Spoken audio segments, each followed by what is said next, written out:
An oasis of art, geography, and history. The reasons that people settled along the Tigris and Euphrates rivers are the very same reasons that others settled along the Nile River. The river was able to meet a wide variety of their needs, from providing drinking water and food to transportation and irrigation. The Nile River Valley is approximately 750 miles long and 31 miles wide at its widest point. The geography of this region is very different from the previous river valley civilizations we studied. In the case of the Nile, the Egyptian civilization was almost completely cut off from the outside world by the harsh desert climate that surrounds the Nile River Valley on all sides. The river has cut a deep path, leaving cliffs that range from 300 to 1,000 feet high. These cliffs help protect the river's fragile ecosystem from the blowing sands of the Sahara Desert to the west and the Sinai to the east. The Nile River is fed by the melting snows of the Ethiopian highlands to the south. Each year as the snow melts, the river floods, washing fertile soil and nutrients downriver and into the fertile valley where Egyptian civilization began. It is here that we find some of the most remarkable and beautiful treasures of the ancient world. Any discussion of civilization in Egypt must begin with a brief explanation of the river. The Nile flows from the Ethiopian highlands in the south to the Mediterranean Sea in the north. The area known as Upper Egypt is actually the southern part of the country. Lower Egypt is the area closest to the Mediterranean. An overview of ancient Egypt. The term Ancient Egypt refers to an incredibly long period of history in the region we now know as the modern nation of Egypt. Historians trace the beginnings of Egyptian civilization back to about 3,500 BCE. The end of Ancient Egypt is generally considered to be 30 BCE, when the Romans conquered Egypt. But Egypt was hardly a static culture in the intervening 3,500 years. As you might expect, there were many cultural and political changes that greatly affected Egypt's art and architecture. Since we are primarily concerned with the history of Egyptian art, we will be focusing on the periods of stability, peace, and prosperity in ancient Egypt, the so-called high points of Egyptian civilization. Most of Egypt's great artistic accomplishments occurred during the periods that historians refer to as the Old Kingdom, the Middle Kingdom, and the New Kingdom. Before and between these periods were intermediate periods of political instability. From an artistic standpoint, these periods were less productive, even though they are historically significant. Egyptian history is typically studied in terms of its dynasties, families of kings, pharaohs, that ruled for a period of time. Enthusiastically. A transition from one dynasty to another often marked a significant change in the direction of Egyptian history, and sometimes art. Historians differ over the exact dates of some of the dynasties, so you may find slightly different dates if you compare different chronologies of ancient Egypt. The various kingdoms are simply groupings of dynasties. Again, historians sometimes disagree on how the dynasties should be grouped, so be aware of these differences. The Old Kingdom began around 2575 BCE and lasted approximately 500 years. During the Old Kingdom, Egypt developed a strong centralized government headed by a pharaoh. Artistically, this period also saw the first pyramids and is often called the Age of the Pyramids. The pyramids were constructed as burial places for various pharaohs. Egypt in the Old Kingdom. The term Egyptian art calls up many traditional images of art and architecture, including the Great Pyramids of Giza, the stylized postures seen in statues, and hieroglyphics. These trademark creations grew from one of the most productive periods in Egyptian history. The era from 2649 to 2150 BC is referred to as the Old Kingdom of Egypt. It was during this time that both Upper and Lower Egypt were united under one ruling party.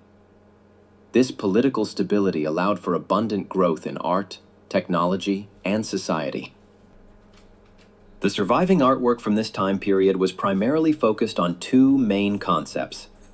The first of these concepts was the ensuring of an ordered existence.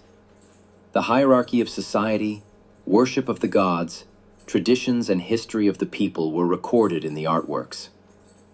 This allowed for each generation to fully understand the way the society operated and how it had operated for generations before. The second main concept in these artworks was the defeat of death. The great belief that drove much of Egyptian life was the concern for what would happen to the individual in the afterlife. Pyramids and tombs were constructed to commemorate the pharaoh's importance in this world. These works were also created to send the pharaohs to the next world with all of the items they would need. The pharaohs were preserved through the process of mummification and entombed with treasured items to ensure their peaceful existence in the next world. Although many luxury items such as jewelry, cosmetic containers, and furniture also survive from this time period, these archetypal images of pharaohs and pyramids have become the canon, or standard, by which Egyptian art from this historical period is measured. The Middle Kingdom began around 2040 BCE and lasted until 1786 BCE. The New Kingdom lasted from about 1570 to 1070 BCE. We'll be discussing these later kingdoms in the upcoming unit. The Old Kingdom, Dynasty, 3100 to 2890 BCE, to 8th Dynasty, 2181 to 2125 BCE. Egyptian dating is expressed by ruling families or dynasties. The historian Manetho, 270 BCE, wrote a history of Egypt in which he gives the number of dynasties, the number of kings, their names, and the length of each reign. Before the first dynasty, Egypt was in fact two lands. In folk tales, the unifier of these lands was a fellow named Menes, who was known as the first mortal king of Egypt.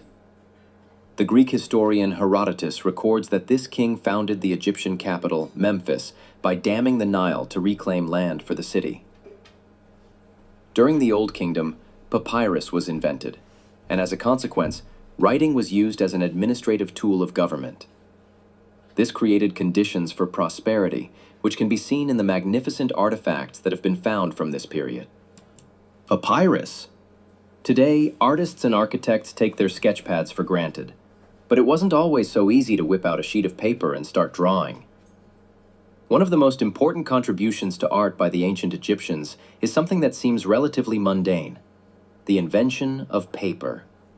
The paper used by the Egyptians was not exactly like the paper we use today, but it wasn't so different either. It was called papyrus and was made from a plant by the same name. The plant papyrus was common in the Nile Valley, and the Egyptians learned to cultivate it and manufacture it into a relatively durable form of paper. Papyrus, which was being produced even before the Old Kingdom, allowed the Egyptians to make great strides as a civilization. Since papyrus allowed for the production of easily transportable and relatively permanent documents, writing became a very important administrative tool of government. Also, it allowed the Egyptians to communicate and collaborate on massive projects, something that would have been extremely difficult in a purely oral culture. Though few, if any, papyrus documents remain from ancient Egypt, the legacy of papyrus is evident in the great monuments of the Old Kingdom, many of which are still standing this very day, thousands of years later. Pharaohs, mummies, and pyramids. During the Old Kingdom, the Egyptians constructed the world's first large stone structures, which we know today as the pyramids. The fact that many of these pyramids are still standing speaks to the mastery of their design and construction. Of course, the pyramids were built to last for a reason. They were the tombs of kings and nobles, designed to preserve the remains of the dead forever. The corpses housed in these grandiose tombs were also preserved through an ornate process of mummification. In most cases, the prized possessions of the dead were buried along with them, so the pyramids were also designed to keep grave robbers out. The construction of the pyramids began during the Third Dynasty, when the great pharaohs began to make their mark on Egypt. Unlike kings in many other cultures, Egyptian pharaohs were considered more than just earthly rulers. They were also revered as divine beings. The pharaoh was an absolute monarch with complete control of the kingdom, but he also performed many important religious functions and was considered to be a god in his own right. One of the outstanding pharaohs of the Third Dynasty was Djoser. During his reign, the first pyramid was constructed at Saqqara by an architect named Imhotep. The pyramid at Saqqara, which is still standing, was the first large stone building in the world and the forerunner of later pyramids. It is of particular interest because of its design, which incorporates steps. The later pyramids did not have this feature. During the Old Kingdom's Fourth Dynasty, the era of peace and prosperity continued. Egypt was able to dedicate its energies to cultivating art in its highest forms. Among its most ambitious feats were the pyramids of Giza. After the collapse of the Old Kingdom, there was a period of civil war. This was followed once again by an attempt to reunify Egypt as the Middle Kingdom. As the kingdom began to reestablish itself, art began to flourish. Mentuhotep and succeeding rulers launched a building campaign and built many impressive monuments. Despite the burgeoning arts and architecture, there are indications that the Middle Kingdom had some dynastic problems. This left the Middle Kingdom vulnerable, and it was destroyed by the invading armies of the Hyksos. This Asian people's superior technology allowed them to conquer the Egyptians with ease.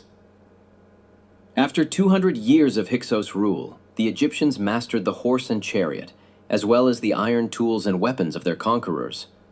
They fought back and re-established Egyptian supremacy. During this third period, called the New Kingdom, ancient Egyptian art made its greatest achievements. This dynasty included such famous kings as Akhenaten and Tutankhamun. Most of the Egyptian art that we are familiar with comes from this period.